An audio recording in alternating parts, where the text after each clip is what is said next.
Students, welcome to exact solution. তোমরা দেখতেই পাচ্ছ নিয়ে চলে এসেছি মডেল অ্যাক্টিভিটি টাস্ক ভৌতবিজ্ঞান নবম শ্রেণী। এটা তোমাদের পার্ট 8 মডেল অ্যাক্টিভিটি টাস্ক। এখানে তোমাদের পূর্ণমান 50 অর্থাৎ 50 নম্বরের একটি মডেল অ্যাক্টিভিটি টাস্ক আছে ভৌতবিজ্ঞান বিষয় ক্লাস 9-এর আলোচনা করব। প্রথমেই থাকছে দেখো একের দাগে ঠিক উত্তর নির্বাচন করো। এখানে 8টি প্রশ্ন থাকছে, প্রত্যেকটি 1 নম্বর করে। সেখানে দেখো 1.1 নিচের যেটি পরিমাপযোগ্য ভৌত রাশি নয় সেটি হলো ক একটি ন্যাপথলিন বলের ভর, খ একটি ন্যাপথলিন বলের ভরবেগ, গ একটি ন্যাপথলিন বলের গন্ধ, ঘ একটি ন্যাপথলিন বলের পৃষ্ঠতলের ক্ষেত্রফল। অবশ্যই এটির উত্তর হবে গ একটি ন্যাপথলিন বলের গন্ধ, কারণ ভর, ভরবেগ আর পৃষ্ঠতলের ক্ষেত্রফল এই তিনটি পরিমাপযোগ্য ভৌত রাশি। এরপরে 1.2 আইসোবারদের ক্ষেত্রে নিচের যে কথাটি ঠিক তা হলো এদের ক ভর সমান, খ প্রোটন সংখ্যা সমান, গ নিউট্রন সংখ্যা সমান, ঘ ভর সংখ্যা সমান। সঠিক উত্তর ক ভর সমান। 1.3 ভরবেগের মাত্রীয় সংকেত হলো ক mlt, খ mlt স্কোয়ার, গ ml স্কোয়ার টি, ঘ mlt টু দি পাওয়ার -1। সঠিক উত্তর হচ্ছে ঘ mlt টু দি পাওয়ার -1, কারণ ভরবেগ মানে হচ্ছে ভর ইন্টু বেগ, তাহলে ভরের মাত্রীয় সংকেত হচ্ছে m আর বেগ হয় lt টু দি পাওয়ার -1, তাহলে উত্তর হচ্ছে mlt টু দি পাওয়ার -1। এরপরে পরবর্তী প্রশ্ন 1.4 জলের যে ধর্মের জন্য একটি ছোট পোকা জলের উপরিতলে হেঁটে বেড়াতে পারে তা হলো ক জলের ঘনত্ব, খ জলের সান্দ্রতা, গ জলের তাপ পরিবাহিতা, ঘ জলের পৃষ্ঠটান। সঠিক উত্তর হবে ঘ জলের পৃষ্ঠটান। এরপরের দাগের প্রশ্ন 1.5 শক্তির মাত্রীয় সংকেত হলো ক ml স্কোয়ার টি স্কোয়ার, খ ml to the power -2 T square, গ ml square T to the power -2, ঘ ml to the power -2 T to the power -2। সঠিক উত্তর হচ্ছে গ ml square T to the power -2। 1.6 কোনো স্প্রিংয়ের বল ধ্রুবকের একক হলো ক নিউটন মিটার, খ নিউটন মিটার স্কোয়ার, গ নিউটন পার মিটার স্কোয়ার, ঘ নিউটন পার মিটার। সঠিক উত্তর হবে ঘ নিউটন পার মিটার। নেক্সট প্রশ্ন 1.7 গাঢ় ও উত্তপ্ত নাইট্রিক অ্যাসিড ও তামার বিক্রিয়ায় নাইট্রোজেনের যে অক্সাইড উৎপন্ন হয় তা হলো ক N2O5, খ N2O, গ NO2, ঘ NO। সঠিক উত্তর হচ্ছে গ NO2। নেক্সট দেখো 1.8 একটি বলকে খাড়াভাবে ওপরের দিকে ছোঁড়া হলো। যাত্রাপথের সর্বোচ্চ বিন্দুতে বলটির ক গতিশক্তি সর্বাধিক, খ স্থিতিশক্তি সর্বাধিক, গ স্থিতিশক্তি ও স্থিতিশক্তির মান সমান, ঘ গতিশক্তি অপেক্ষা স্থিতিশক্তির মান কম। সঠিক উত্তর বুঝতেই পারছো হবে খ স্থিতিশক্তি সর্বাধিক, কারণ সর্বোচ্চ বিন্দুতে স্থিতিশক্তি সর্বাধিক হয়, গতিশক্তি শূন্য হয়। এরপরে যে প্রশ্নগুলি তোমাদের জন্য আছে সেটা হচ্ছে 2-এর দাগের প্রশ্ন। সেখানে শূন্যস্থান পূরণ করো। শূন্যস্থান পূরণ করো তোমাদের 3টি আছে, প্রত্যেকটি 1 নম্বর করে। প্রথমেই 2.1-এ আছে বিস্তৃত দশা কঠিন ও বিস্তার মাধ্যম তরল এমন একটি কলয়েডীয় মিশ্রণের উদাহরণ হলো ড্যাশ। সঠিক উত্তর হবে রং। তোমরা কি করবে, শূন্যস্থানের ক্ষেত্রে পুরো বাক্যটা লিখে নিয়ে শূন্যস্থানে সঠিক উত্তর লিখবে। 2.2 জলে সাবান দিয়ে প্রাপ্ত দ্রবণের পৃষ্ঠটান বিশুদ্ধ জলের চেয়ে ড্যাশ হয়। সঠিক উত্তর হবে কম হয়, তাহলে শূন্যস্থানে বসবে কি কম। নেক্সট প্রশ্ন হচ্ছে 2.3 এসআই পদ্ধতিতে ক্ষমতার একক হলো ড্যাশ। সঠিক উত্তর হচ্ছে ওয়াট। এরপরে থাকছে 3-এর দাগে নিচের বাক্যগুলি সত্য অথবা মিথ্যা তা নিরূপণ করো। 1x6 যেখানে 6টি প্রশ্ন, প্রত্যেকটি 1 নম্বর করে। সত্য মিথ্যার ক্ষেত্রেও বাক্য লিখে নিয়ে সত্য অথবা মিথ্যা লিখবে। 3.1 আপেক্ষিক ঘনত্ব একটি এককহীন রাশি। সঠিক উত্তর হবে সত্য। 3.2 একটি বস্তু r সেমি ব্যাসার্ধের বৃত্তাকার পথের অর্ধেক অতিক্রম করলে তা সরণ হবে r সেমি।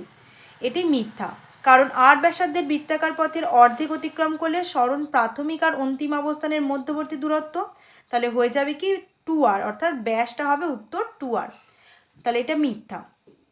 নেক্সট হচ্ছে 3.3 12C স্কেলে ক্লোরিনের পারমাণবিক গুরুত্ব 35.453 হলে একটি ক্লোরিন পরমাণুর ভর 35.453 ইউ, এটি সত্য।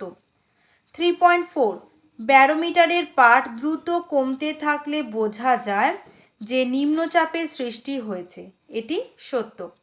3.5 কার্য একটি ভেক্টর রাশি, এটি মিথ্যা হবে। এরপরে থাকছে 4 দাগের প্রশ্ন, একটি শব্দে বা একটি বাক্যে উত্তর দাও। সেখানে 3টি প্রশ্ন থাকছে, প্রত্যেকটি 1 নম্বর করে পূর্ণমান হচ্ছে। 4.1 এসআই এককে 1 মোল পরিমাণ কার্বন ডাই অক্সাইডের ভর কত? সঠিক উত্তর হবে 0.044 কেজি। অনেকেই 44 গ্রাম করছো, এটি কিন্তু ভুল, কারণ দেখে নাও এখানে এসআই এককে বলেছে, তাহলে এখানে কেজিতে উত্তর হবে। তাই যেটা সঠিক উত্তর সেটি হচ্ছে 0.044 কেজি। 4.2 রবার ও ইস্পাতের মধ্যে কোনটির ইয়ং গুণাঙ্কের মান বেশি হবে? সঠিক উত্তর হচ্ছে ইস্পাত। 4.3 একটি অ্যাসিড লবণের সংকেত লেখো। আমি এখানে সোডিয়াম বাইকার্বনেট লিখেছি NaHCO3, কেউ চাইলে সোডিয়াম বাইসালফেট লিখতে পারো, অন্য উত্তরও কিন্তু এখানে হবে। এরপরে যে প্রশ্ন থাকছে সেটা হচ্ছে 5 দাগের সংক্ষিপ্ত উত্তর দাও। সেখানে 9টি প্রশ্ন আছে, 2 নম্বর করে, টোটাল 18 নম্বর। 5.1 এসটিপিতে হাইড্রোজেন গ্যাসের ঘনত্ব 0.0898 গ্রাম পার লিটার হলে এসআই এককে এই ঘনত্বের মান নির্ণয় করো। তাহলে যেহেতু এটি একটি অঙ্কের মতো আছে, গাণিতিক সমস্যা, কি হবে এখানে সমাধান লিখবে কি এসটিপিতে হাইড্রোজেন গ্যাসের ঘনত্ব যেটা দেওয়া আছে ওটা আগে লিখে নেওয়া হবে 0.0898 গ্রাম পার লিটার। এসআই এককে বলেছে, তাহলে গ্রামটাকে কেজি করতে হবে, লিটারটাকে মিটার কিউব করতে হবে। অতএব এসআই এককে ঘনত্ব সমান 0.0898 ইন্টু, যেহেতু গ্রাম আছে এখান থেকে দেখো ট্রান্সফার করাই হচ্ছে 1 কেজি সমান আমরা জানি 10 টু দি পাওয়ার কিউব বা 10 কিউব গ্রাম, তাহলে 1 গ্রাম সমান কি হয়ে যাবে 10 টু দি পাওয়ার -3 কেজি, তাহলে 10 টু দি পাওয়ার -3 দিয়ে এটা গুণ হবে, ডিভাইডেড বাই দেখো লিটারটাকে মিটার কিউব করতে হবে। আমরা এখানে কি জানি 1 লিটার সমান 1 ডেসিমিটার কিউব, তার মানে 1 লিটার সমান 1 ডেসিমিটার কিউব মানেই হবে 10 to the power -3 metre cube. তাহলে এখানে by 10 to the power -3 metre cube হলো, ওপর নিচে 10 টু দি পাওয়ার -3 কেটে যাবে, তাহলে একই উত্তর হবে 0.0898, এককটা হবে কেজি পার মিটার কিউব। এইভাবে তোমরা দেখাবে এবং পাশে অবশ্যই এই চেঞ্জটা যেটা করা হয়েছে এটা দেখিয়ে দেবে। এরপর থাকছে 5.2 এর প্রশ্ন, একটি মৌলের পরমাণুতে প্রোটন ও ইলেকট্রনের মোট সংখ্যা 184, পরমাণুটির ভর সংখ্যা 235 হলে এতে কটি নিউট্রন আছে?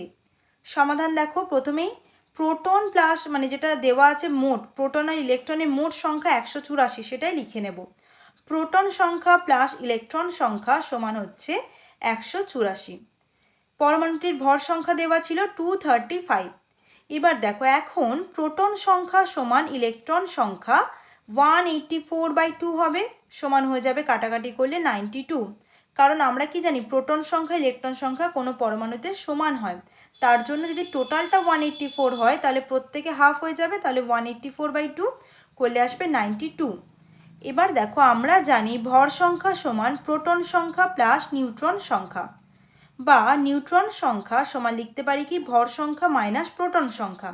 তাহলে এখান থেকে ভর সংখ্যার যে ভ্যালু আছে 235 বসিয়ে দিলাম, মাইনাস প্রোটন সংখ্যা হচ্ছে 92 সেটা বসিয়ে দিলাম, বিয়োগ করলে আসবে 143, তাহলে উত্তর হবে 143। পরবর্তী প্রশ্ন 5.3 যেটা 5.3 আছে, 1 লিটার দ্রবণে 18 গ্রাম গ্লুকোজ ব্র্যাকেটে আণবিক ওজন 180 আছে, দ্রবণের মোলার মাত্রা নির্ণয় করো। এখানে প্রথমে আমরা কি করব, যেটা দেওয়া আছে লিখে নেব যে গ্লুকোজের আণবিক ওজন 180 বা 180 এবং 1 লিটার দ্রবণে 18 গ্রাম গ্লুকোজ দ্রবীভূত আছে। মোলার মাত্রা বের করতে হবে, মানে আমাদের উত্তরটা মোল পার লিটারে বের করতে হবে। তো 1 লিটারে গ্রামটা বলে দিয়েছে, 18 গ্রামটা বলেছে 1 লিটার দ্রবণে। তাহলে এখান থেকে আমরা কি জানি, আমরা জানি 180 গ্রাম গ্লুকোজ সমান হচ্ছে 1 মোল গ্লুকোজ। তাহলে 1 গ্রাম গ্লুকোজ মানে 1/180 মোল গ্লুকোজ হবে।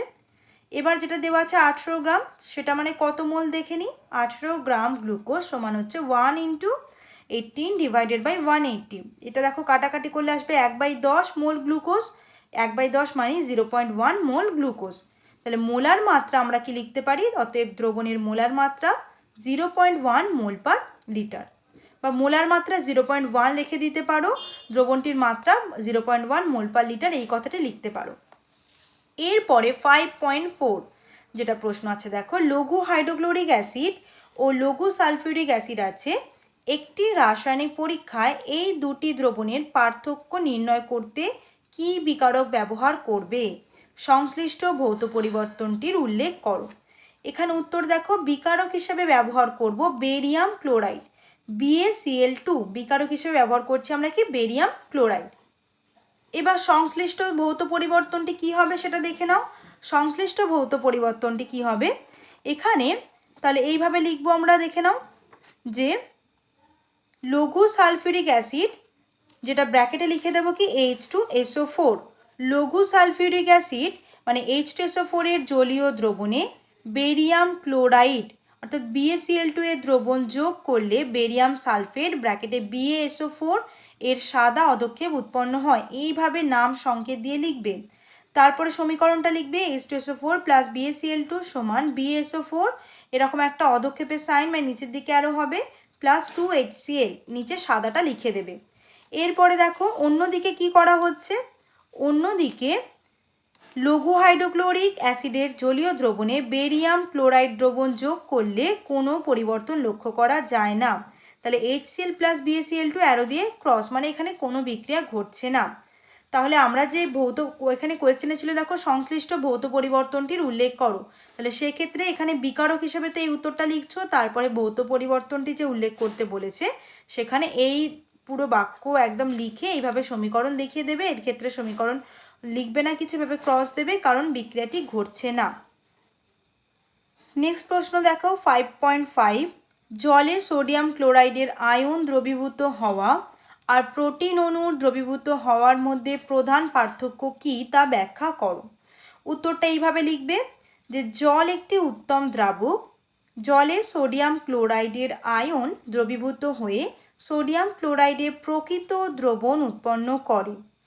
অন্যদিকে জলে প্রোটিন অণু দ্রবীভূত হয়ে কলয়েডীয় দ্রবণ উৎপন্ন করে।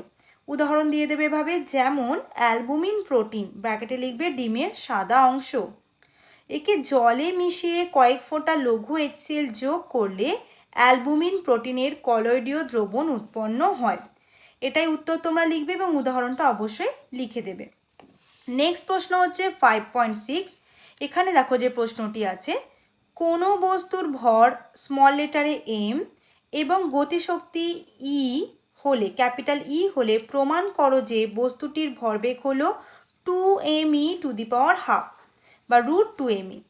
দেখে নেওয়া যাক, তাহলে ধরি m ভরের অর্থাৎ স্মল m ভরের একটি বস্তু v, স্মল লেটারে v সমবেগে গতিশীল। অতএব বস্তুটির গতিশক্তি E সমান হবে 12 mv²। এখান থেকে আমরা v² সমান কি লিখতে পারি 2e/m, বা v সমান হয়ে যাবে কি তাহলে √2e/m। এখন বস্তুটির রৈখিক ভরবেগ সমান আমরা কি জানি, p সমান, রৈখিক ভরবেগকে p দিয়ে ডিনোট করা হয়, p সমান mv। এখানে v এর জায়গায় এই যে ভ্যালুটা পেলাম এটা বসিয়ে দেব, তাহলে m × √2e/m। এবার m × √2e/m এটা মানেই হচ্ছে √2me। কীভাবে এলো দেখো, এখানে রাফে দেখানো আছে m × √2e/√m। এই জিনিসটাকে √2e/mটাকে ভেঙে √2e/√m করা হয়েছে।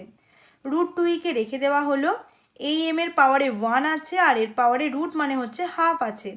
তাহলে আমরা কি জানি, সূচকের অঙ্ক তোমরা পড়েছো, তাহলে m সমান কি হয়ে যাবে, m পাওয়ারে 1 - 1/2, এখানে সলভ করলে দেখা যাবে প্রত্যেকটা স্টেপে ভেঙে ভেঙে দেখিয়ে দেওয়া হয়েছে। করলে আসছে √2e ইন্টু m⁻½ আর m⁻½ মানেই হচ্ছে রুট, তাহলে একেবারে যেহেতু √2e আর √m তাহলে একেবারে রুটের মধ্যে লিখতে পারি √2me। অতএব আমরা এখানে √2me লিখতে পারি। অতএব যেটা তোমাদের প্রশ্নে দেয়া ছিল দেখে নাও, 2me⁻², তাহলে এই আকারে প্রকাশ করতে গেলে আমরা এভাবে লিখে দেব। অতএব p সমান 2me⁻½ লিখে প্রমাণিত কথাটি লিখবে। আর অবশ্যই আমি যেটা দেখিয়ে দিলাম এটা তোমরা চাইলে রাফে দেখিয়ে দিতে পারো। এর পরবর্তী প্রশ্ন 5.7, সাধারণ স্কেলের সাহায্যে একটি পাতার গড় বেধের মান কিভাবে নির্ণয় করা যায়। উত্তর দেখো, 100টি বা তার বেশি সংখ্যক পাতলা কাগজ একত্রিত করে কাগজগুলিকে 2 আঙুলে চেপে ধরে সাধারণ স্কেল দিয়ে পাতাগুলির বেধ বিভিন্ন জায়গায় মাপা হলো। পাতাগুলির থেকে গড় বেধ ব্র্যাকেটে লিখবে x সেমি নির্ণয় করা হলো। এরপর গড় বেধ ব্র্যাকেটে x সেমিকে পাতার সংখ্যা ব্র্যাকেটে স্মল লেটারে n দিয়ে ভাগ করলে একটি পাতার বেধ পাওয়া যাবে। অর্থাৎ একটি পাতার বেধ বা বলতে পারি একটি পাতার গড় বেধ সমান হচ্ছে x/n সেমি।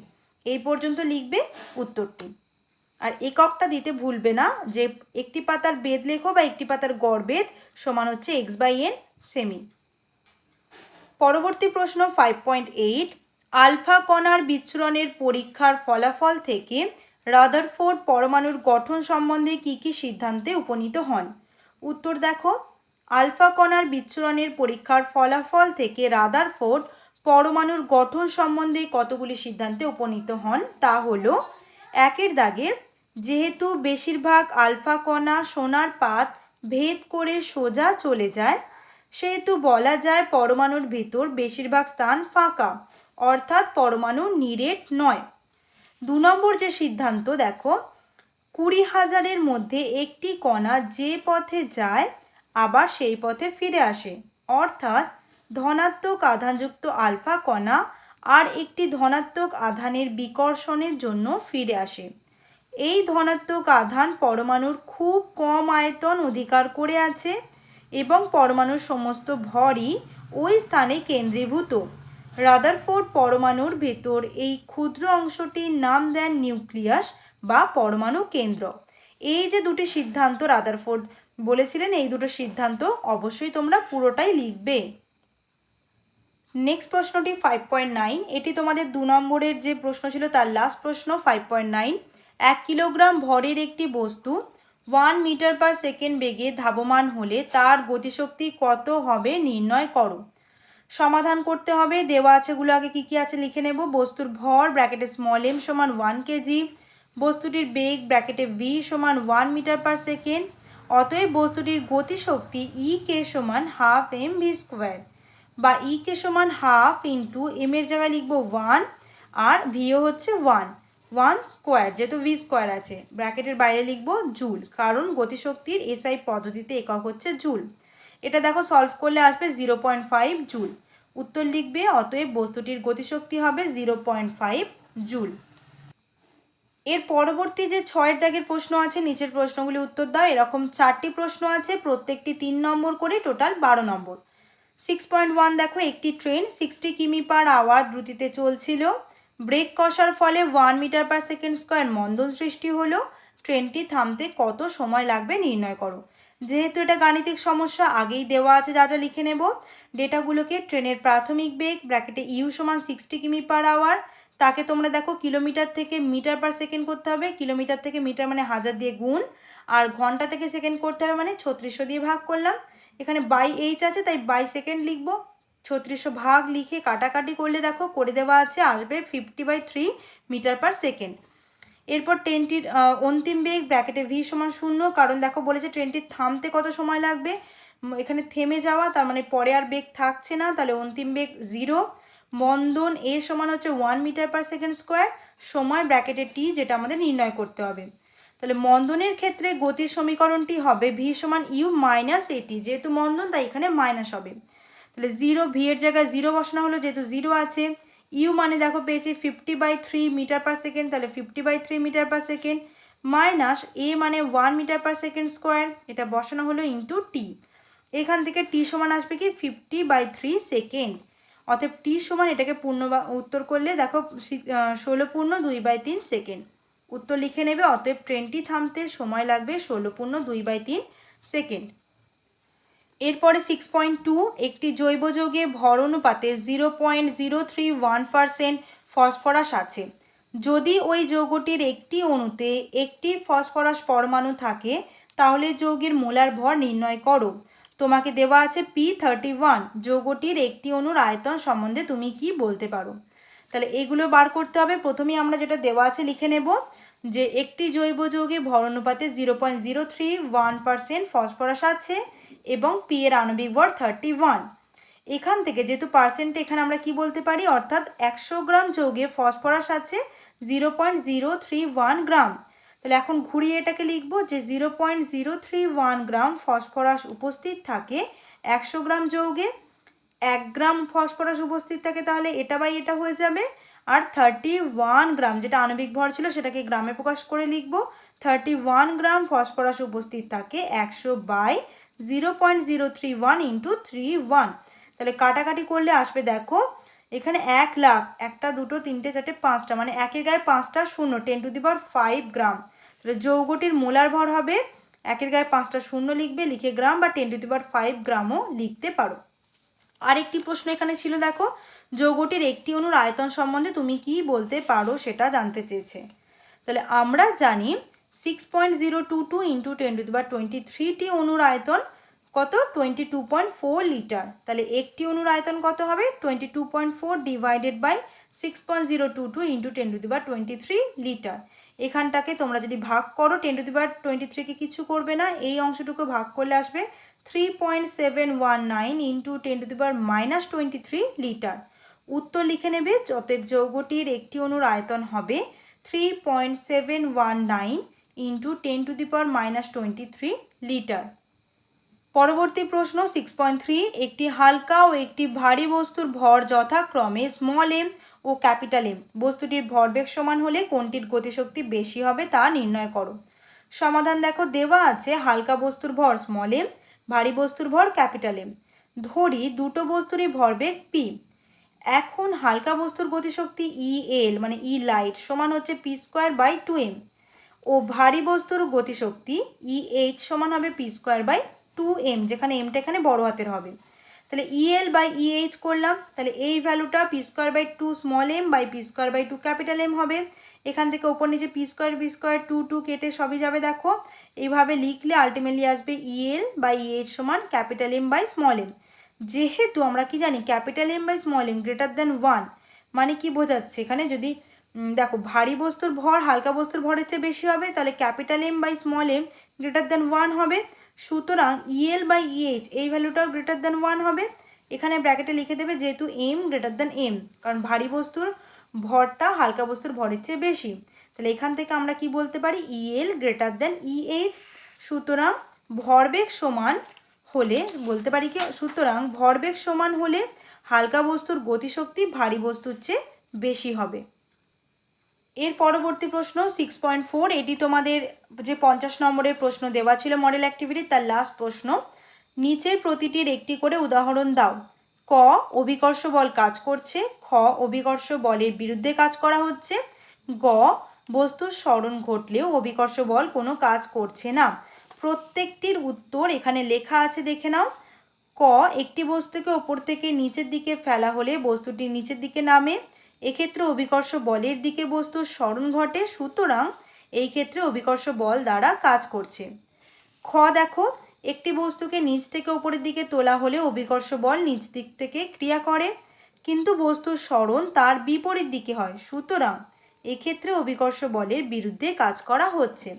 আর লাস্ট যেটা ছিল দেখো, এটা হবে গ, একজন ব্যক্তি একটি শুটকে সাথে ধরে রেখে অনুভূমিক তলে হাঁটছে, এক্ষেত্রে বস্তুর স্মরণ ঘটলেও অভিকর্ষ বল কোনো কাজ করছে না, কারণ অভিকর্ষ বলের অভিমুখ ও শুটকেসের স্মরণের অভিমুখ পরস্পর লম্ব থাকছে। তাহলে এই যে 3টে পয়েন্ট লেখানো হলো এটা হচ্ছে প্রত্যেকটা ক, খ, গ এর উত্তর। তাহলে তোমাদের সবকটি প্রশ্ন 50 নম্বরের যেগুলো আছে প্রত্যেকটা প্রশ্ন আলোচনা করা হয়ে গেল। তোমরা এগুলোকে সুন্দর করে খাতায় লিখবে, পরিষ্কার পরিচ্ছন্ন করে লিখবে, লিখে স্কুলে জমা দেবে। সেটা অবশ্যই ভালো করে লিখবে। আর অবশ্যই তোমরা যখন ভিডিওটি দেখবে এবং বুঝে নেবে অবশ্যই, কারণ তোমাদের এগুলো জানতেও হবে, তার জন্য তোমাদের বুঝে কিন্তু জিনিসটা লিখতে হবে। তাই লিখবে তো অবশ্যই, তার সঙ্গে বোঝাটাও কিন্তু খুব দরকার। ভিডিওটা তোমরা শেষ পর্যন্ত দেখলে, ভিডিওটি শেষ পর্যন্ত দেখার জন্য তোমাদের সকলকে ধন্যবাদ। তোমরা ভালো থেকো, সুস্থ থেকো, আর অবশ্যই এই চ্যানেলের পাশে থেকো। তাই চ্যানেল